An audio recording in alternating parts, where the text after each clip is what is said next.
नमस्कार, आप सभी का स्वागत हेलो किसान में। मैं हूं मुकुल शर्मा। हेलो किसान कार्यक्रम में लगातार आपके लिए अलग अलग विषय हम लेकर हाजिर होते हैं। तो चलिए सबसे पहले आज के जो विषय हैं उसके बारे में आपको हम जानकारी देते हैं। आज खासतौर से आपको हम जानकारी देंगे वैज्ञानिक विधि से कैसे आप सफलतापूर्वक मधुमक्खी पालन कर सकते हैं, और साथ ही बात होगी नारियल और सुपारी की खेती की। तो जाने आपने हमारे आज के विषय और इन दोनों विषय से संबंधित अगर आप कुछ सवाल पूछना चाहते हैं या कुछ जानकारी लेना चाहते हैं तो आप हमारे टोल फ्री नंबर पे कॉल कर सकते हैं। हमारे टोल फ्री नंबर हैं 1800-113060, साथ ही 1800-113061। इन दोनों नंबर पे आप हमें कॉल कर सकते हैं और आपके सवाल जो हमारे पास आएंगे उनके जवाब देने के लिए दो बेहद ही खास मेहमान हमारे साथ जुड़े हैं। उनका परिचय आपसे हम करा दें। हमारे साथ स्टूडियो में मौजूद हैं डॉक्टर डी.के. राणा जी। आप वैज्ञानिक हैं कृषि विज्ञान केंद्र उज्वा नई दिल्ली से। बहुत बहुत स्वागत आपका डॉक्टर राणा। और साथ ही हमारे साथ जुड़े हैं डॉक्टर कृष्ण प्रकाश जी। आप वैज्ञानिक हैं भारतीय कृषि अनुसंधान संस्थान गोरिया कर्मा झारखंड से। बहुत बहुत स्वागत आपका भी डॉक्टर कृष्ण प्रकाश जी। इनसे भी हम जानकारी लेंगे नारियल सुपारी खेती के बारे में। लेकिन सबसे महत्वपूर्ण होता है कि किस तरीके से कृषि के साथ साथ हमारे जो किसान हैं आज के समय में अगर देखा जाए सफलतापूर्वक मधुमक्खी पालन करते हैं। लेकिन जब हम बात करते हैं वैज्ञानिक विधि की तो इसके जरिए कैसे ना सिर्फ किसान अपने मुनाफे को बढ़ा सकते हैं बल्कि और भी कई लाभ उनको मिल सकते हैं। इस बारे में डॉक्टर डी.के. राणा आपसे हम जानना चाहेंगे। जब हम बात करते हैं मधुमक्खी पालन, क्योंकि एक जो रुचि है वो कहीं ना कहीं नजर आती है किसानों की, लेकिन वैज्ञानिक विधि से अगर हम बात करें कितना फायदा इसके जरिए मधुमक्खी पालकों को या हमारे किसानों को मिल सकता है? बिल्कुल, अगर मधुमक्खी पालन का काम वैज्ञानिक विधि के द्वारा किया जाए तो जो मधुमक्खी के जो पालक हैं उनको काफी लाभ होगा। ऐसा आपको पता होगा कि मधुमक्खी से हमको दोनों तरीके से प्रत्यक्ष और अप्रत्यक्ष दोनों ही तरीके से लाभ होता है। तो अगर हम जैसे वैज्ञानिक विधि की हम बात करें तो सुपर बॉक्स के साथ, क्योंकि जो उसके सभी तरह से जैसे वैज्ञानिक पहलुओं को ध्यान में रखते हुए हम इसका पालन करें और इनको माइग्रेट एक स्थान से दूसरे स्थान पर जहां हमको फ्लोरा मिलता है पूरे साल, यानी कि राउंड द ईयर जहां भी फूल हो पूरे साल का जो चार्ट बना के हमको पूरी तरह से एक रजिस्टर्ड मेंटेन करके अगर हम मधुमक्खी पालन का काम करते हैं तो निश्चित रूप से मधुमक्खी पालन को बहुत अच्छी आय प्राप्त होगी और अधिक लाभ मिलेगा। जी, अच्छा खासा देखिए लाभ जो है वो आपको मिल सकता है, आपकी आमदनी में इजाफा हो सकता है और इसके साथ साथ कैसे ना सिर्फ आपकी जब हम फसल के उत्पादन की बात करते हैं उसमें भी इजाफा मधुमक्खी पालन के जरिए हो सकता है। सारी जानकारी आपको हम देंगे, लेकिन आइए उससे पहले नजर डाल लेते हैं इस खास रिपोर्ट पर।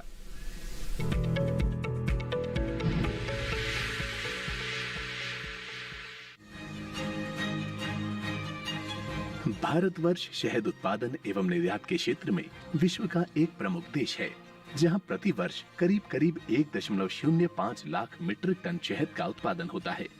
भारत में जलवायु और फसलों की दृष्टि से मधुमक्खी पालन के लिए पंजाब, हरियाणा, दिल्ली, उत्तर प्रदेश, बिहार, राजस्थान, मध्य प्रदेश, पर्वतीय और दक्षिण भारत के राज्य उपयुक्त हैं।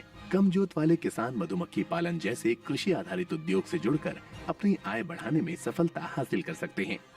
इसमें कम लागत और अधिक आमदनी के साथ साथ कम समय में ही आय प्राप्त होने लगती है। वैज्ञानिक विधि से मधुमक्खी पालन करते समय किसान कुछ बातों का खास ख्याल रखें तो वो अधिक लाभ कमा सकते हैं।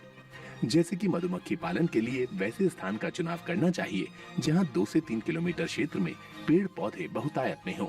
पराग एवं मकरंद साल भर प्राप्त हो सके। चुनी गई जगह पर तेज हवाओं का सीधा प्रभाव नहीं होना चाहिए, बल्कि स्थान छायादार होना चाहिए।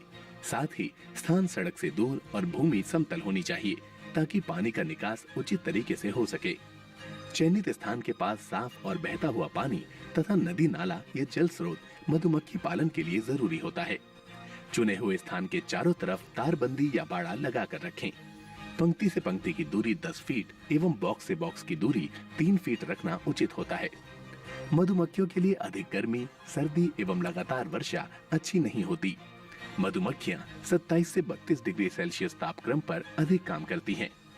मधुमक्खी पालन के लिए जनवरी से मार्च का समय सबसे उपयुक्त होता है, लेकिन नवंबर से फरवरी का समय जब खेतों में अनेक प्रकार की फसलें अपने पुष्पों की अवस्था में होती हैं, इस व्यवसाय के लिए वरदान माना जाता है। वैज्ञानिकों ने शोध और अध्ययन करके मधुमक्खियों को पालने के लिए लकड़ी के बक्से और शहद निकालने के लिए मशीनों का आविष्कार किया है, जिससे मधुमक्खियों को आसानी से पाला जा सके। और शुद्ध शहद उत्पादन किया जा सके। मधुमक्खी पालन द्वारा रोजगार और आय के साधन सृजित होने, सरल और सस्ता उद्योग होने, कृषि, उद्यानिकी एवं वानिकी फसलों में गुणवत्ता व उपज बढ़ने, पर्यावरण सुरक्षा एवं पारिस्थितिकी का विकास होने के कारण दिन प्रतिदिन इसकी लोकप्रियता बढ़ती जा रही है। साथ ही शहद की प्रोसेसिंग कर इसे कुछ समय तक आसानी से रखा भी जा सकता है। बड़ी बड़ी कंपनियां शहद की गुणवत्ता जांच करके इसे खरीदती हैं और शहद उपभोक्ताओं को अच्छा दाम भी देती हैं। ऐसे में कहा जा सकता है कि कम जोत और सीमांत किसान मधुमक्खी पालन कर अपनी आय दोगुनी करने में सफलता हासिल कर सकते हैं।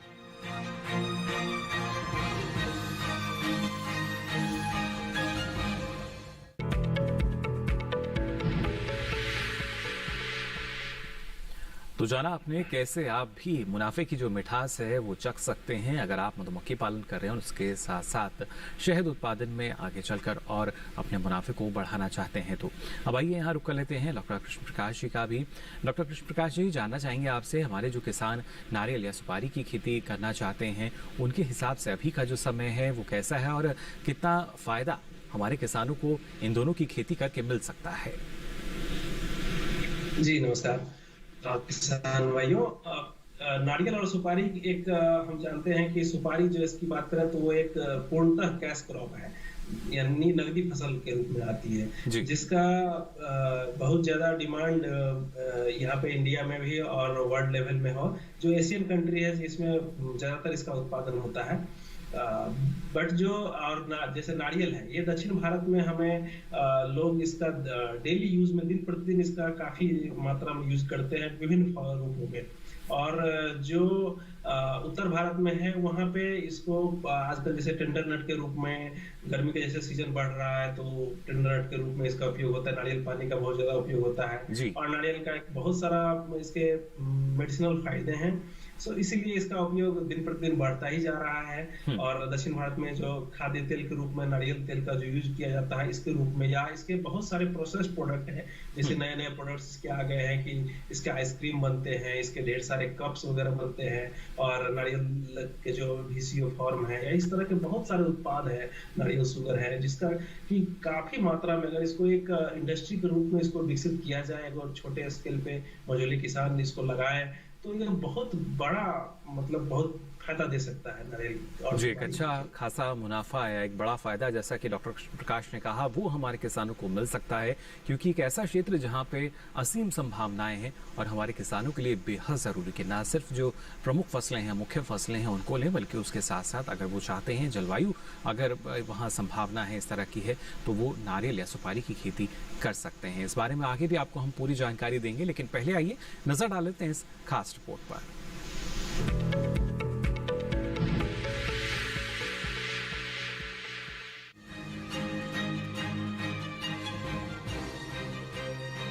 वैसे तो भारत देश में अनेकों किस्म के फल पाए जाते हैं, लेकिन नारियल का एक खास स्थान है। नारियल का सांस्कृतिक महत्व के साथ साथ आर्थिक महत्व भी है। नारियल के वृक्ष का कोई ऐसा अंग नहीं है जो उपयोगी ना हो। नारियल का फल पेय, खाद्य एवं तेल के लिए उपयोगी है। फल का छिलका विभिन्न औद्योगिक कार्यों में उपयोगी है तथा पत्ते एवं लकड़ी भी सदुपयोगी है। भारत में नारियल की खेती गोवा, ओडिशा, महाराष्ट्र, पश्चिम बंगाल और समुद्री तटीय इलाकों में की जाती है। नारियल की खेती के लिए बलुई या दोमट मिट्टी सर्वोत्तम मानी जाती है। नारियल लगाने का उपयुक्त समय जून से सितंबर तक के महीने हैं। नए रोपे गए बिचड़ों को अत्यधिक ठंडक एवं गर्म हवा से बचाव के लिए समुचित छाया एवं सिंचाई की व्यवस्था की जरूरत होती है। आवश्यकता अनुसार 3 से 4 दिनों के अंतराल पर सिंचाई करें। जल की मात्रा पौधों की उम्र एवं उसके विकास पर निर्भर है। लंबी अवधि तक अधिक उत्पादन के लिए खाद एवं उर्वरकों का नियमित प्रयोग जरूरी है। नारियल के बाग में अधिक उत्पादन प्राप्त करने के लिए नियमित निराई गुड़ाई एवं जुताई आवश्यक है। नारियल की फसल में गैंडा भृंग, कोरिड बग और कोकोनट माइट जैसे कीटों के लगने का खतरा होता है। बचाव के लिए विशेषज्ञों की सलाह पर उचित दवाओं का छिड़काव करें। बात सुपारी की करें तो सुपारी उत्पादन में भारत को विश्व में पहला स्थान प्राप्त है। सुपारी की खेती में भुरभुरी मिट्टी की जरूरत होती है, इसीलिए खेत की सफाई कर उसकी अच्छी तरह से जुताई कर दें। जुताई के बाद खेत में पानी लगाकर सूखने के लिए छोड़ दें। भुरभुरी मिट्टी में पाटा लगाकर भूमि को समतल कर दें। इसके बाद सुपारी के पौधों की रोपाई के लिए 2.7 बाय 2.7 मीटर की दूरी पर पंक्तियों में गड्ढे तैयार कर लेते हैं। इन गड्ढों में ही सुपारी के पौधों को लगाते हैं। सुपारी के पौधों की रोपाई बीज से पौध को तैयार करते हैं। इसके लिए बीजों को क्यारियों में तैयार कर लिया जाता है। इसके बाद इन पौधों को नर्सरी से निकालकर खेत में रोपाई कर दी जाती है। ये सभी पौधे 12 से 18 माह पुराने अवश्य हों। इन पौधों को जून से जुलाई के महीने में लगाना अच्छा होता है। इन पौधों को वर्ष में 2 से 3 गुड़ाई की जरूरत होती है। सिंचाई नवंबर से फरवरी माह के मध्य और मार्च से मई माह के दौरान सप्ताह में एक बार की जानी चाहिए।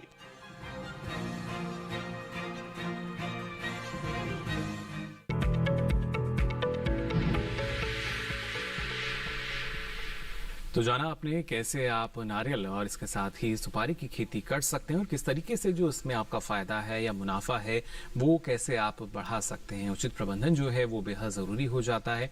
और मुनाफे की जब बात कही जाती है तो आज हम बात कर रहे हैं मधुमक्खी पालन की भी। इस बारे में डॉक्टर राणा और जानकारी आपसे हम लेना चाहेंगे। जैसे आपने बताया कि वैज्ञानिक विधि से अगर हमारे किसान मधुमक्खी पालन करते हैं तो और फायदा उनको हो सकता है, लेकिन अभी का जो समय चल रहा है, जिस तरीके से तापमान में इजाफा हो रहा है देश के कई हिस्सों में, तो कहाँ पर हमारे जो मधुमक्खी पालक हैं कौन कौन सी सावधानी उनको अपनानी होगी, इस बारे में आपसे जानकारी लूंगा। लेकिन पहले एक दर्शक हैं जो हमारे साथ फोन लाइन पर जुड़ चुके हैं। बहुत बहुत स्वागत आपका हेलो किसान में। क्या जानकारी लेना चाह रहे हैं? मैं ये जानकारी लेना चाह रहा हूँ जी सुंदरलाल जी। कम से कम कितने लक्षों से स्टार्ट हो सकता? चलिए, यानी क्या लागत इसमें आ सकती है ये आप जानना चाह रहे हैं? हाँ बिल्कुल। डॉक्टर राणा क्या जानकारी देना चाहेंगे? मधुमक्खी पालन की अगर आप शुरुआत करना चाहते हैं तो सबसे पहले आपको जरूरी है कि आप किसी भी नजदीक के कृषि विज्ञान केंद्र या अन्य जो इंस्टीट्यूट है या विश्वविद्यालय है वहां से एक प्रशिक्षण लें। प्रशिक्षण लेने के उपरांत आप इसकी शुरुआत, जैसा आपने कहा कि इसकी शुरुआत आप 10 बॉक्सों से लगा के 50 बॉक्सों तक कर सकते हैं। इसकी शुरुआत करने के लिए आपको 10 से या 50 के बीच में आप इसकी शुरुआत करें। साथ ही साथ उससे पहले आप सारी चीजों के बारे में कि कब शुरुआत करनी चाहिए, जैसे सब इसकी शुरुआत करने के लिए नवंबर से लेके फरवरी का जो समय है ये सबसे उपयुक्त होता है, क्योंकि उस समय जो है अच्छा फ्लोरा और जो आपका टेम्परेचर तापमान है वो भी सुटेबल होता है मधुमक्खी के लिए जी। तो उस समय आप इसकी शुरुआत करें। साथ ही साथ मधुमक्खी के जो क्रियाकलाप है कि पूरी मधुमक्खी, शिशु मधुमक्खी क्या करती है, श्रमिक मधुमक्खी क्या करती है, रानी के क्या कार्य, वो सब के बारे में आपको भली भांति पता होना चाहिए। इस बारे में और विस्तार से आपसे हम जानकारी लेंगे डॉक्टर राणा। फिलहाल एक और दर्शक हमारे साथ जुड़े हैं, सुशांत पटनायक जी हमारे साथ जुड़े हैं ओडिशा से। बहुत बहुत स्वागत आपका सुशांत जी। क्या जानकारी लेना चाह रहे हैं? जी नमस्कार। मधुमक्खी पालन के लिए प्रशिक्षण कहाँ से मिल सकता है ये आप जानना चाह रहे हैं? जहाँ तक इनका सवाल हम समझ पाए हैं, सुशांत जी जानना चाह रहे हैं कि कहाँ से जो प्रशिक्षण है वो इनको मिल सकता है और कितना महत्वपूर्ण डॉक्टर राणा मधुमक्खी पालन अगर हम कर रहे हैं तो उससे पहले प्रशिक्षण जो है वो लिया जाए। बिल्कुल, प्रशिक्षण, क्योंकि मधुमक्खी क्या है, एक कीट है, इसकी पूरी जानकारी आपको होनी चाहिए। इसके लिए प्रशिक्षण आप जो है, आप जो भी आपका जिला है उसके कृषि विज्ञान केंद्र में भी प्रशिक्षण होता है जी। साथ ही साथ सभी जिलों में खादी ग्राम उद्योग का जो ऑफिस है वहां से भी वो प्रशिक्षण कराते हैं, वहां से भी आप प्रशिक्षण कर सकते हैं। इसके अलावा नेशनल बी बोर्ड है वो भी प्रशिक्षण देता है मधुमक्खी के लिए जी। और साथ ही साथ जो कृषि विश्वविद्यालय हैं हमारे देश में, सभी स्टेट में कई कृषि विश्वविद्यालय हैं, वहां भी इनका प्रशिक्षण मधुमक्खी पालन का होता है। वो एक लगा के 7 डेज का भी होता है, 7 दिन का, और 21 दिन तक चलता है। तो आप पहले प्रशिक्षण ले लें, उसके उपरांत आप इसकी शुरुआत करें। चलिए, बिल्कुल प्रशिक्षण आप ले सकते हैं और उसके लिए ना सिर्फ हमारे कृषि विज्ञान केंद्र बल्कि जो निकटतम कृषि विश्वविद्यालय हैं आप वहां से भी ये जानकारी ले सकते हैं। फिलहाल हमारे साथ एक और दर्शक जुड़े हैं, नंदस्वरूप मिश्रा जी हमारे साथ जुड़े हैं बाराबंकी उत्तर प्रदेश से, एक नियमित दर्शक हमारे कार्यक्रम के। नंदस्वरूप जी बहुत बहुत स्वागत आपका।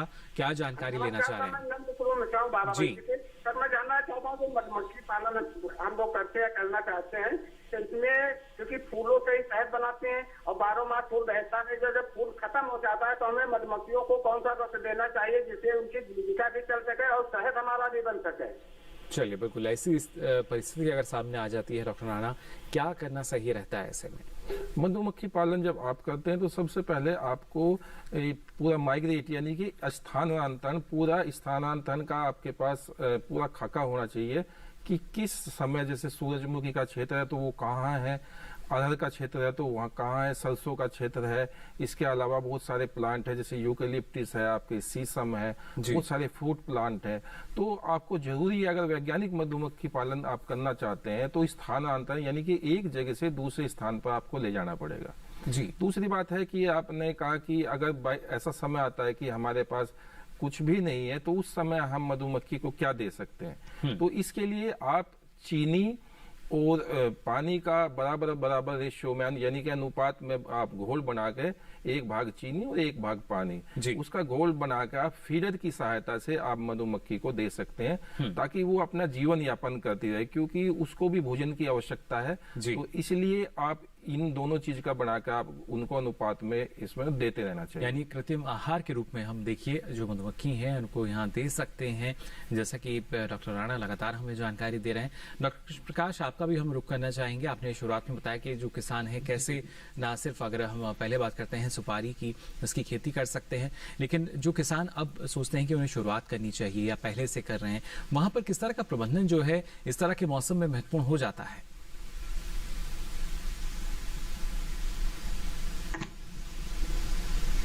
जी डॉक्टर प्रकाश जी, आवाज मिल रही है आपको? जी, और मैं जितना समझ पाया हूँ, थोड़ी सी आवाज में दिक्कत थी कि जो शुरुआत करना चाहते हैं उनको किस तरह से आगे बढ़ना जी। तो ऐसे किसानों के लिए जो मैं कहना चाहूंगा कि इस बरसात के सीजन में जो जून से सितंबर के महीने में जो तैयारी होती है, आपको इसके लिए आप 10 पौधे से शुरुआत कर सकते हैं जो हाइब्रिड की किस्में हैं, जो या उच्च नस्ल की किस्में हैं, जो ड्वार्फ किस्में हैं। आप इन किस्मों का चयन करें और जो संस्थागत है, जो सरकारी एजेंसियां हैं, उन्हीं के माध्यम से आप ये उन्नत किस्मों के पौधे मंगवा लें और इनका इस जून महीने में जो बरसात के सीजन में उनको आप 10 पौधे से शुरुआत करें, 20 पौधे से शुरुआत करें, छोटे लेवल पर शुरुआत करें। उनमें अगर उसमें जो समय समय पे जो दी जाती है, जो भी खाद की मात्रा और ये जो भी उसका सिंचाई की व्यवस्था की जाती है, उसको आप करें और 4 से 5 साल में वो आप उसमें देखेंगे कि हाँ मतलब उसमें फल लगने शुरू हो जाएंगे। तो उसके आधार पे आप फिर आप प्लान कर सकते हैं, उसके बाद एक बड़े स्तर पे शुरुआत कर सकते हैं। जो नॉन परंपरागत जगह है वहाँ पे, जो परंपरागत क्षेत्र हैं जैसे उड़ीसा, बंगाल या झारखंड या तटीय क्षेत्र, उसमें तो आप जानते हैं कि ये परंपरागत क्षेत्र है, तो इसमें आप बड़े स्केल पे आप जा सकते हैं। चलिए बिल्कुल। तो देखिए, जब भी आप शुरुआत करें कुछ ऐसे क्षेत्र जहां पर आपको लगता है कि किस तरीके से उपज रहेगी, वहां पर आप छोटे स्तर पर इसकी शुरुआत कर सकते हैं, और जहां पर पहले से ही बड़े पैमाने पर इसकी खेती की जाती है तो वहां अगर आप चाहें तो बड़े पैमाने पर इसकी खेती की शुरुआत कर सकते हैं। फिलहाल हमारे साथ एक और दर्शक जुड़ चुके हैं फोन लाइन पर। बहुत बहुत स्वागत आपका। सागर जी हमारे साथ जुड़े हैं बैतूल मध्य प्रदेश से। हेलो। हेलो जी, सवाल पूछ सकते हैं आप अपना। जी, मेरे सवाल ये है कि जैसे मैं बैतूल मध्य प्रदेश का किसान हूँ, तो मेरे आसपास जो है फसलों में कीटनाशक दवाई डलती है जी, तो क्या मैं अपना कर सकता हूँ कीटनाशक खेती जो आसपास होती है, तो मैं मधुमक्खी पालन कर सकता हूँ? चलिए बिल्कुल। ये जैसा कि इनका सवाल है डॉक्टर राणा के आसपास जो है दूसरी फसलें ली जाती हैं और किसान अमूमन हम देखते हैं अंधाधुंध मात्रा में रसायन का इस्तेमाल किया जाता है, कीटनाशी का इस्तेमाल करते हैं। इनको अगर ऐसे में ये चाहते हैं मधुमक्खी पालन किया जाए तो क्या ये कर सकते हैं, और क्या कुछ चुनौती भी सामने आ सकती है इनके अगर जो आसपास कीटनाशी का प्रयोग किया जाता है तो? बिल्कुल सही बात है कि जब आप, क्योंकि मधुमक्खी आपको पता है कि इसको पोलन और नेक्टर की आवश्यकता होती है जो फूल से लेती है। तो अगर किसी फसल पे आप, उदाहरण के लिए बताऊं, अगर सरसों की फसल लगी हुई है और सरसों की फसल के ऊपर अगर जो किसान भाई हैं वो पेस्टिसाइड यानी कि कीटनाशक या फंजीसाइड का अगर इस्तेमाल करते हैं तो निश्चित रूप से जो मधुमक्खी है उसको जो है उससे नेक्टर या पोलन लेगी, और लेगी तो उसके शरीर में जो विष है यानी कि जो केमिकल है वो जाएगा, और धीरे धीरे उसके शरीर में जो है विभिन्न तरीके की दिक्कत पैदा हो जाती है और उसके बाद में उसका जो है मोर्टेलिटी बाद में हो जाती है। तो ये जरूरी है कि जब भी आप मधुमक्खी का जहां भी माइग्रेट कर रहे हैं तो वो देख लीजिए कि वहां अधिक पेस्टिसाइड का इस्तेमाल ना होता हो जी। तो तभी आपको माइग्रेट, यही जो स्थान का चुनाव जिसकी हम बात करते हैं, तो स्थान का चुनाव का मतलब ये है कि वहां आसपास पानी होना चाहिए, वहाँ जो किसान हैं वहाँ के कौन से केमिकल का कौन सी फसल पे अधिकता इस्तेमाल करते हैं उसका आपको पता होना चाहिए, क्योंकि बहुत सारे केमिकल ऐसे होते हैं जो मधुमक्खी के लिए बहुत हानिकारक होते हैं, नुकसानदायक होते हैं। कुछ पेस्टिसाइड ऐसी होती है जो कम नुकसानदायक होती है। तो ये सब चीज हमको देखना पड़ेगा, तभी हमको स्थानांतरण मधुमक्खी का करना होगा। बिल्कुल, और खासतौर से डॉक्टर राणा जब हम बात करते हैं वैज्ञानिक विधि की, तो वहाँ पे तो ये और भी महत्वपूर्ण हो जाता है, क्योंकि सारी जानकारी इस दौरान जो प्रशिक्षण है उसमें शायद दी जाती होगी कि किस तरीके से आपको शुरुआत करनी है, किस तरीके से आपको जो आगे के प्रबंधन के कार्य हैं, सावधानियां हैं, वो बरतनी हैं। बिल्कुल बिल्कुल, जो प्रशिक्षण होता है कि जैसा मैंने बताया 7 दिन 10 दिन 21 दिन, उसमें पूरी की पूरी मधुमक्खी पालन की जितनी भी जानकारी है आपके एक आधार यानी कि बेस से लेके वो अंतिम छोर तक, तब हम कैसे मार्केटिंग तक भी सब उस ट्रेनिंग में बताया जाता है कि किस तरह से हमें इस शहद जो है उसकी किस तरह से मार्केटिंग करनी है। और इसके अलावा जो अन्य उत्पाद हैं जैसे परपोलिश है, आपका मोम है, आपका बी वेनम है जी, आपका जो है पराग है, रॉयल जेली है, इन सब का किस तरह से आपको प्राप्त किया जा सकता है और किस तरह से आपको मार्केट में कहाँ बेचा जा सकता है, ताकि मधुमक्खी पालन को अधिक से अधिक इनकम प्राप्त हो। बिल्कुल, और खासतौर से अलग अलग उत्पाद जो हैं देखिए वो इसके जरिए तैयार किए जाते हैं। इस बारे में और ज्यादा जानकारी आपसे लेंगे। फिलहाल हमारे साथ एक दर्शक जुड़ चुकी हैं, गुरुग्राम से हमारे साथ रितु जी जुड़ी हैं फोन लाइन पर। बहुत बहुत स्वागत आपका रितु जी, क्या जानकारी लेना चाह रहे हैं? सर मैं ये पूछना चाहती हूँ कि हम शहद की पहचान कैसे करें कि शहद कौन सा बेटर है, जो जम जाता है वो या जो नहीं जमता वो? चलिए, ये सवाल जो है लगातार कहीं ना कहीं जो उपभोक्ता है उनके जहन में भी आता है, और साथ ही साथ जो मधुमक्खी पालक है उनको भी गुणवत्ता को लेकर चिंतित करता है। क्या जानकारी इस बारे में डॉक्टर राणा आप देना चाहेंगे? तो मैं बताना चाहूंगा कि शहद का जमना और ना जमना कोई शुद्धता का उसका प्रतीक नहीं होता। शहद कई कारणों से जमता है। एक तो होता है कि शहद में 2 शुगर होती है, आपने ग्लूकोज और आपका फैक्टोज। ग्लूकोज की मात्रा अगर शहद में ज्यादा हो जाती है तो वो शहद जम जाता है, पर ऐसा नहीं है कि वो खराब है, क्योंकि बहुत सारी जैसे आप सरसों का अगर शहद है तो सरसों के शहद में ग्लूकोज की मात्रा अधिक होती है, तो इस कारण से शहद सर्दी के मौसम में जब तापमान नीचे होता है तो जम जाता है। दूसरा, अगर तापमान बहुत कम है तो उसमें भी शहद जम सकता है। तो शहद का जमना ये प्रतीक नहीं है कि वो शुद्ध है या अशुद्ध है। बिल्कुल, तो देखिए आप इसमें अंतर भी कर सकते हैं खुद से, और ये लगातार कहीं ना कहीं जो उपभोक्ता है वो भी सोचते हैं कि किस तरीके से जो शहद उन्हें मिल रहा है, कैसा है वो, और ऐसे में गुणवत्ता का ख्याल रखना बेहद जरूरी हो जाता है। साथ ही यहाँ डॉक्टर कृष्ण प्रकाश जी, आपसे भी हम जानना चाहेंगे सुपारी के बारे में। पहले आपने जानकारी दी, नारियल की अगर बात की जाए, कौन सी इसकी उन्नत किस्में हैं जिनका चयन जो है हमारे किसान कर सकते हैं खेती के लिए? जी, सुपारी में भी उन्नत किस्में, जो सुपारी भी 2 टाइप की होती हैं। जैसे कुछ ड्वार्फ किस्में हैं जो, और कुछ लंबी वाली किस्में हैं। तो इसमें भी जो ड्वार्फ किस्म की ज्यादातर तो पौधे हैं ये तो बहुत कम मिल पाते हैं, तो ये तो मिलना मुश्किल है। लेकिन जो टॉल वाली वैरायटीज हैं इनकी आपको मिल जाएगी। जो कुछ बहुत सारे हैं, जैसे गुजरात की कुछ वैरायटीज है, नलबाड़ी और सतमंगला जैसे वैरायटीज हैं, इनको आप ट्राई कर सकते हैं शुरुआती लेवल पे, छोटे लेवल पे इसको आप ट्राई कर सकते हैं। बिल्कुल, साथ ही डॉक्टर साहब जो नारियल की किस्म है उसके बारे में भी कुछ जानकारी देना चाहेंगे आप?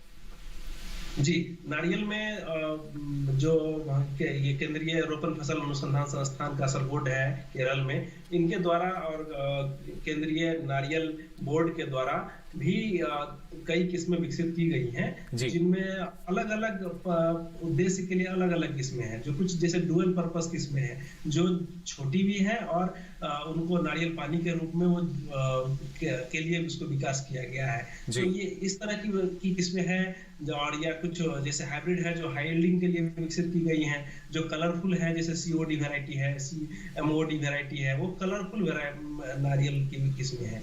तो इस तरह की आप वैरायटी का चुनाव कर सकते हैं, और ये डिपेंड करता है कि किसान कौन सा लगाना चाहते हैं। चलिए, बिल्कुल, यानी क्षेत्र के अनुसार देखिए कौन सी जो किस्म है, प्रजाति है, वो अच्छी रहेगी, इसकी पूरी जानकारी हमें ले लेनी चाहिए। फिलहाल एक और दर्शक हमारे साथ जुड़े हैं जानकारी लेने के लिए, उन्नाव उत्तर प्रदेश से हमारे साथ जुड़े हैं राजू जी। बहुत बहुत स्वागत आपका राजू जी, क्या जानकारी लेना चाह रहे हैं? नमस्कार सर, मैं मधुमक्खी पालन के बारे में जानकारी चाहता था। जी नमस्कार, क्या जानना चाह रहे हैं? मधुमक्खी पालन के बारे में। बताइए क्या जानना चाहते हैं इस बारे में, कोई सवाल आपका?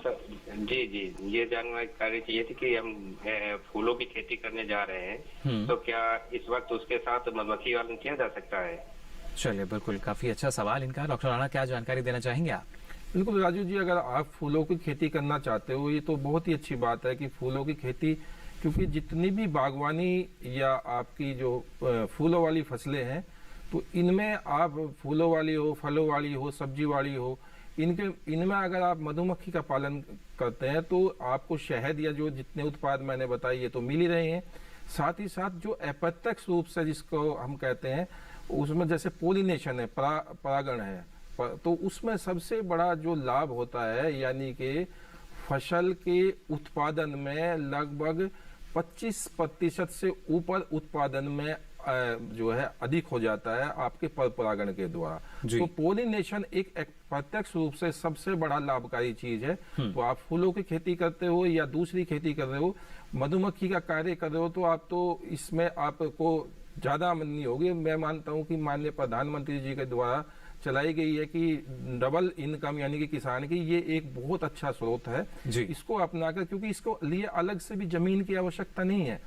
आप जो खेती कर रहे हो उसी खेती के बीच में, जहां आपका बीच में मेड होती है, वहां भी आप इसके रख सकते हो, तो आपको दोनों ही रूप से इसमें फायदा मिलेगा। यानी सोने पे सुहागा हो सकता है अगर आप फूलों के साथ मधुमक्खी पालन करना चाहते हैं। और इसके साथ साथ देखिए, आपको सरकार की तरफ से कई योजनाएं भी चलाई जा रही हैं, जिसके तहत आपको जो आर्थिक मदद है वो भी मिल सकती है प्रशिक्षण के साथ साथ। तो काफी फायदेमंद अगर आप इस दिशा में आगे बढ़ते हैं। अब आइए हम भी थोड़ा सा आगे बढ़ते हैं, आगे भी आपको हम जानकारी देंगे, लेकिन यहाँ वक्त तो चला एक छोटे से ब्रेक का। जल्द हाजिर होंगे, आप बने रहिए दूरदर्शन किसान पर।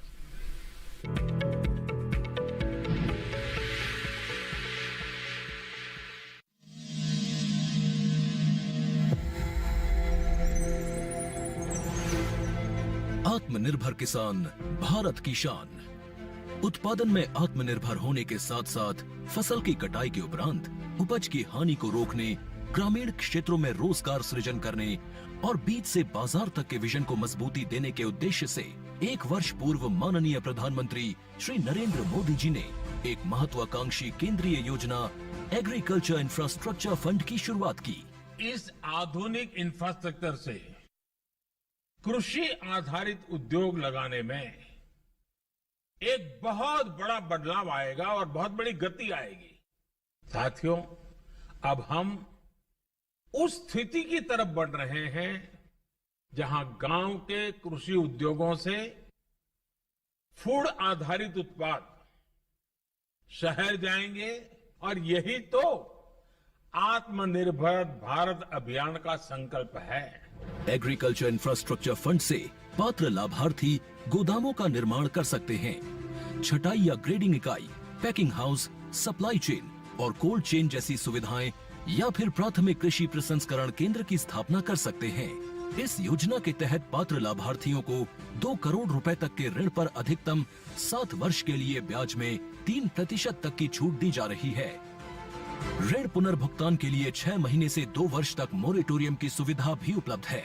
इस योजना ने अब तक सफलता की कई मिसालें कायम की हैं, जैसे कि मध्य प्रदेश के लाभार्थी श्री विपिन त्रिपाठी ने एग्रीकल्चर वेस्ट से बायोफ्यूल बनाने का इनोवेटिव प्राइमरी प्रोसेसिंग सेंटर लगाया है।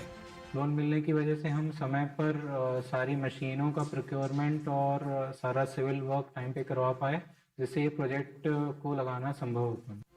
राजस्थान के लाभार्थी श्री यशवर्धन मुंद्रा ने सॉर्टिंग एंड ग्रेडिंग यूनिट लगाकर रोजगार के अवसर पैदा किए हैं। कर्नाटक की महिला उद्यमी श्रीमती ममता वी ने प्राइमरी प्रोसेसिंग सेंटर लगाकर प्रगति की नई राह चुनी है।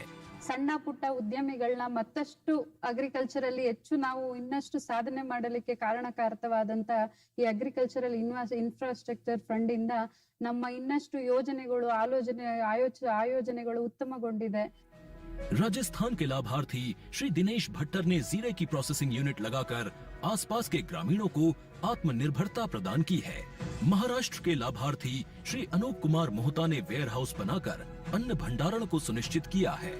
आज देश के कोने कोने से किसान, कृषि उद्यमी, किसान उत्पादक संघ, प्राथमिक कृषि सहकारी समितियां, स्वयं सहायता समूह और कृषि उपज मंडियां इस योजना का लाभ उठा रहे हैं।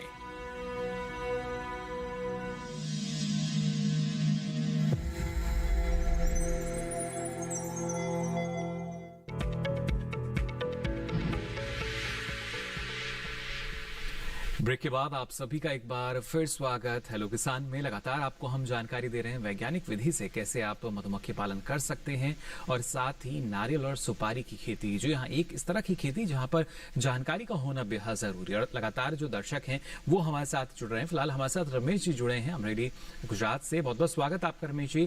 क्या जानकारी लेना चाह रहे हैं? सुपारी के बारे में बोलो जी। आप बोल सकते हैं अगर हिंदी में बात करना चाहें तो। गुजराती में बहु मजा आई जी, क्या जानना चाह रहे हैं? सुपारी के बारे में आप जानना चाह रहे हैं? हाँ, सुपारी की फसल ज्यादा किधर है? चलिए, बिल्कुल। यहाँ डॉक्टर प्रकाश जी अमरेली गुजरात से हमारे साथ दर्शक जुड़े हैं, रमेश जी, और जानना चाह रहे हैं सुपारी की खेती के बारे में कैसे की जा सकती है और कहाँ से इसके लिए और जानकारी जो है नहीं मिल पाएगी।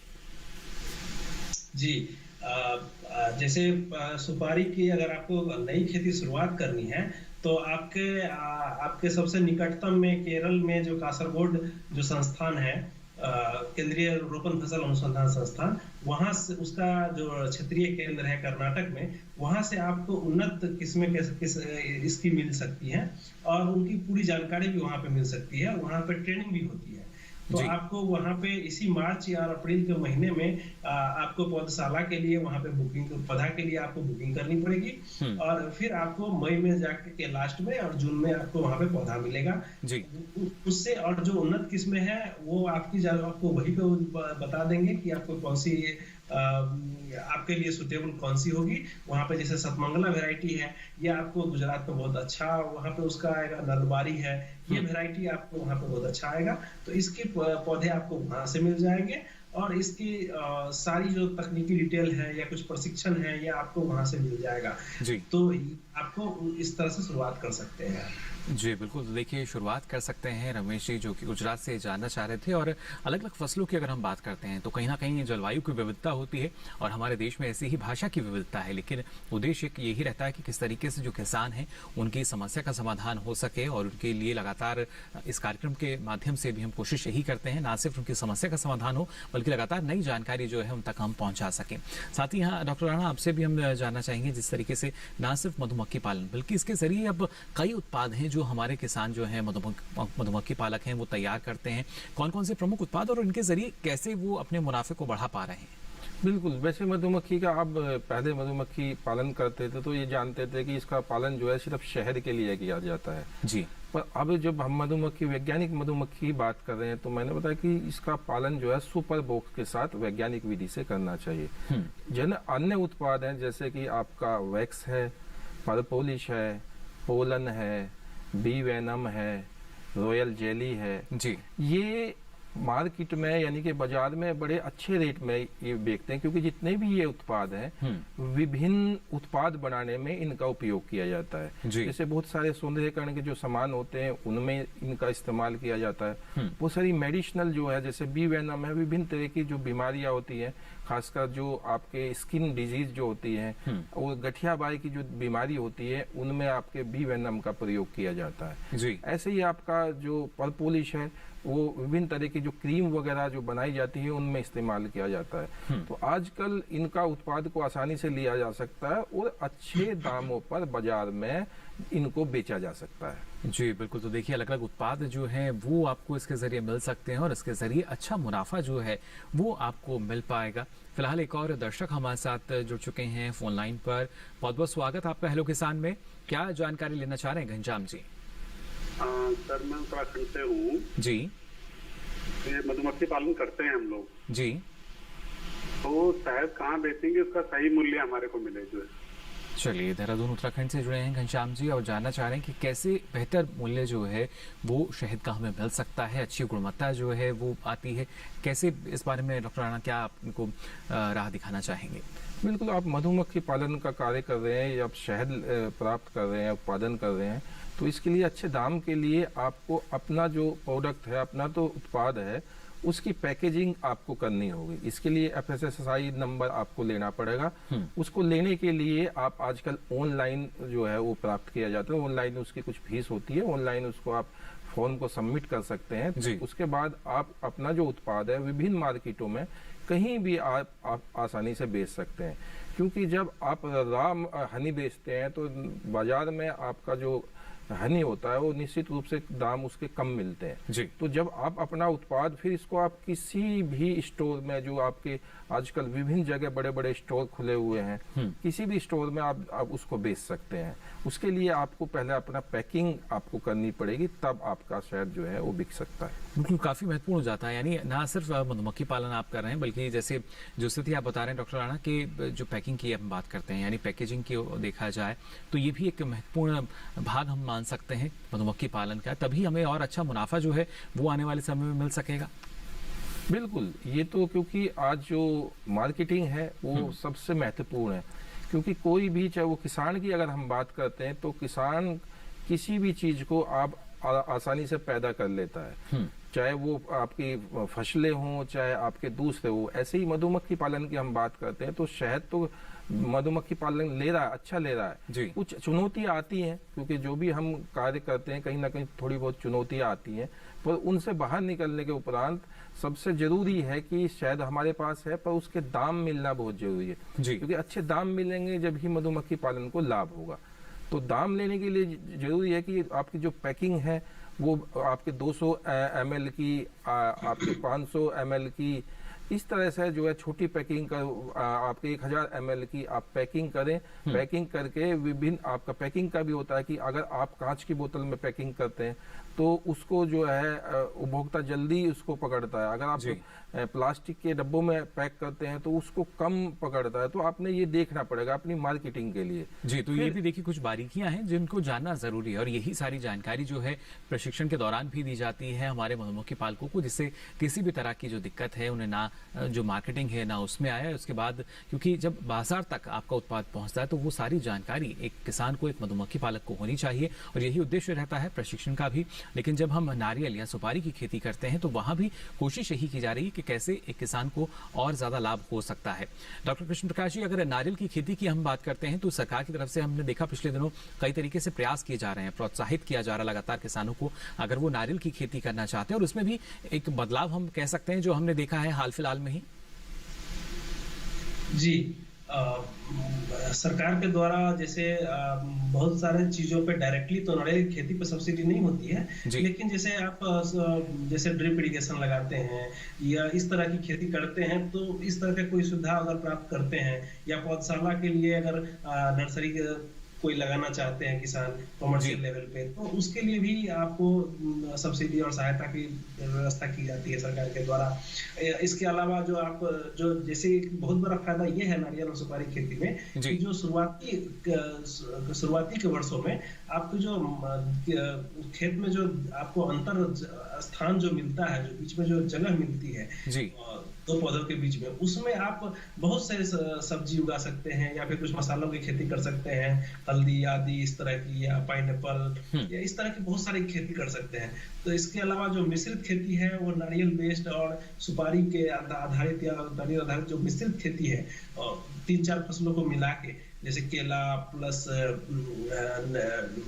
कोई मसाले की खेती प्लस दक्षिण भारत में ये ब्लैक पेपर की खेती, इस तरह की मिश्रित खेती भी गवर्नमेंट के द्वारा ये प्रमोट की जा रही है। इस तरह से आप फायदा ले सकते हैं इसको। बिल्कुल। साथ ही डॉक्टर कृष्ण प्रकाश, क्योंकि हम देखते हैं जो नारियल की खेती काफी, जो हमारा पेड़ होता है काफी ऊंचाई वो लेके जाता है, तो क्या इस तरह की भी जो प्रजातियां या किस्में हैं जिनकी ऊंचाई हम मान सकते हैं कम, और जो हमारे किसान खेती कर रहे हैं उनके लिए थोड़ी सी चुनौतियां कम हो सकें?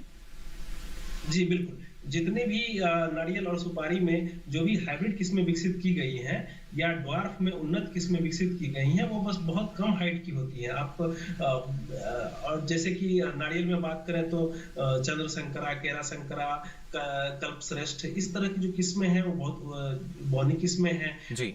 उसी तरह से सुपारी में भी है जो ड्वार्फ किस्में हैं, सेमी ड्वार्फ टाइप की हैं, वो कम हाइट ही लेती हैं।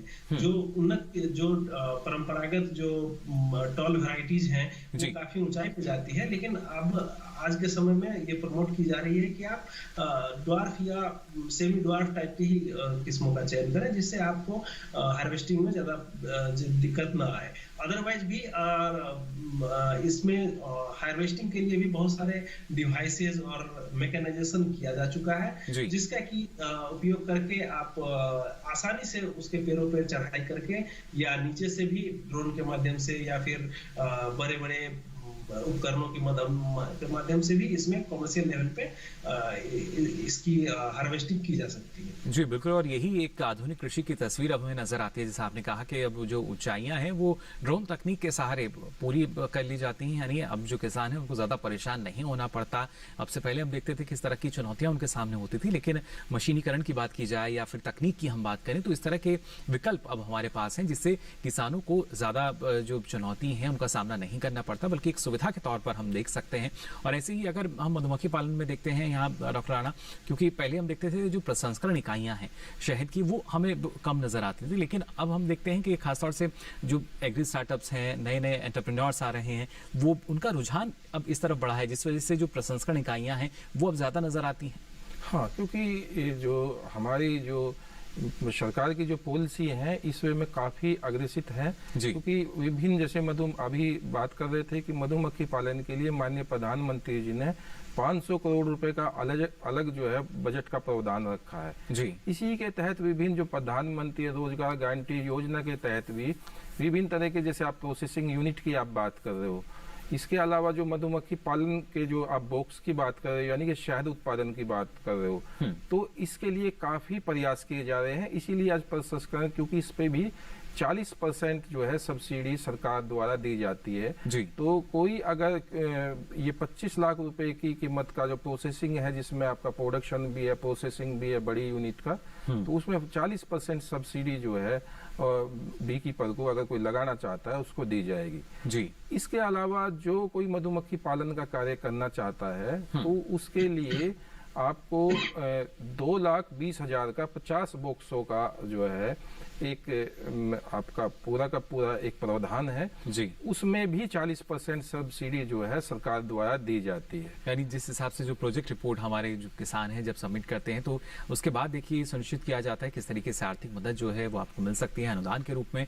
फिलहाल एक और दर्शक हमारे साथ जुड़े हैं फोन लाइन पर। बहुत बहुत स्वागत आपका हेलो किसान में, क्या जानकारी लेना चाह रहे हैं? हेलो हेलो जी, स्वागत आपका। मेरे 3 साल नारियल 3 साल के हो गए हैं, उसका फल नहीं लग रहे, बड़े बड़े हो गए झाड़। नारियल जो है 3 साल का हो चुका है जो पेड़ है, और जो फल है वो बड़ा नहीं हो रहा है अभी। हाँ, फल नहीं लग रहा है जी। कहाँ से आप बात कर रहे हैं? दासपा से, जालौर जिला से जी। राजस्थान से बात कर रहे हैं, जालौर राजस्थान से। डॉक्टर कृष्ण प्रकाश, क्या जानकारी देना चाहेंगे आप? तो उसको फल कैसे लगेगा? दवाई देना पड़ेगा, खोदना पड़ेगा?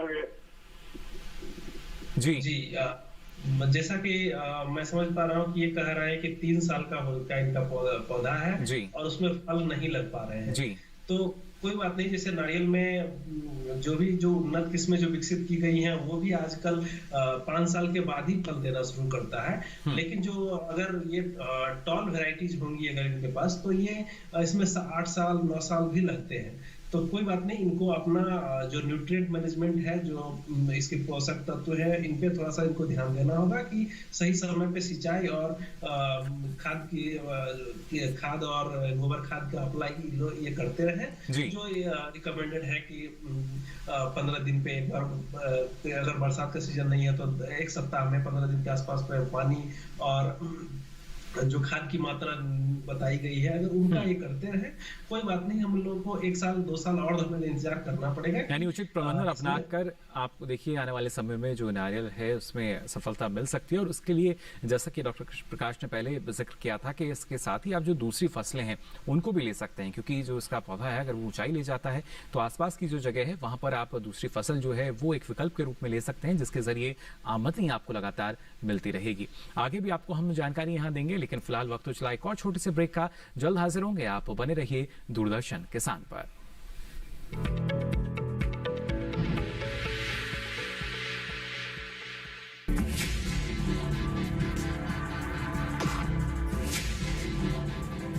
भोजन, जल और शुद्ध वातावरण हमारे जीवन का मुख्य आधार है और कृषि इसका मूल स्तंभ।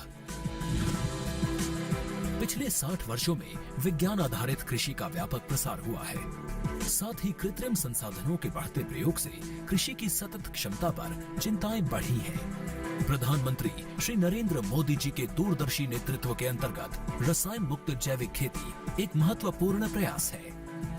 रसायन मुक्त जैविक खेती को बढ़ावा देने के लिए 5 वर्ष पूर्व सरकार ने परंपरागत कृषि विकास योजना तथा उत्तर पूर्व भारत में जैविक मूल्य श्रृंखला योजनाएं आरंभ की। ऑर्गेनिक फार्मिंग को देश भर में बढ़ावा देने के लिए सरकार अनेक प्रयास कर रही है।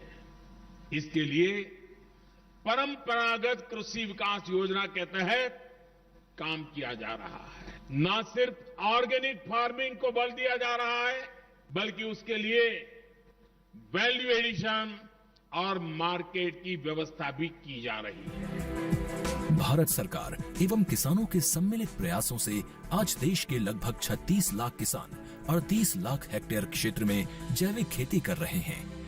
इसके अतिरिक्त हमारे देश के अनेक ऐसे क्षेत्र हैं जहां आज भी पारंपरिक जैविक खेती हो रही है। इन पारंपरिक जैविक क्षेत्रों को जैविक प्रमाणीकरण सुलभ कराने हेतु पीजीएस के अंतर्गत लार्ज एरिया सर्टिफिकेट का प्रावधान किया गया है।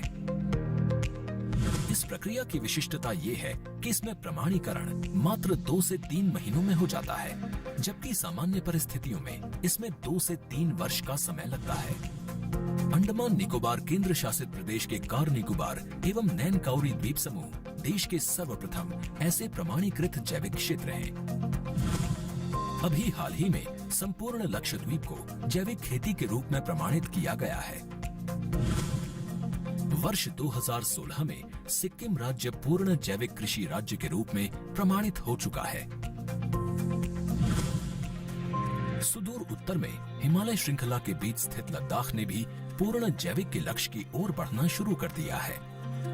जैविक उत्पादों को बाजार सुलभ कराने तथा किसानों की उपभोक्ताओं तक पहुंच बनाने के लिए एक समर्पित जैविक खेती पोर्टल भी बनाया गया है। जैविक खेती पोर्टल के जानकारी मंच और विपणन मंच के माध्यम से किसानों को उच्च गुणवत्ता उत्पादन तथा बाजार उपलब्ध कराया जा रहा है। आशा है देश के सभी राज्य अपने जैविक क्षेत्रों का विस्तार करेंगे और देश में जैविक कृषि क्रांति को मजबूत करने में योगदान देंगे। जैविक उत्पादों की देश और विदेशों में बढ़ती मांग तथा जैविक उत्पादों का बढ़ता बाजार, किसानों की उपभोक्ताओं तक पहुंच तथा जैविक एफपीओ द्वारा जैविक कृषि व्यापार में भागीदारी हमारे किसानों को अपनी आय बढ़ाने का अवसर दे रहा है। पिछले 5 वर्षों में जैविक कृषि उत्पादों का निर्यात दोगुने से अधिक बढ़कर 7,000 करोड़ रुपए से अधिक का हो गया है और इसमें प्रतिवर्ष 20% से अधिक की वृद्धि हो रही है। उम्मीद है पारंपरिक क्षेत्र के किसान भी इस बढ़ते बाजार से लाभान्वित होंगे और जैविक कृषि आंदोलन को आगे बढ़ाएंगे। किसानों की मुस्कान समृद्ध हिंदुस्तान की है पहचान।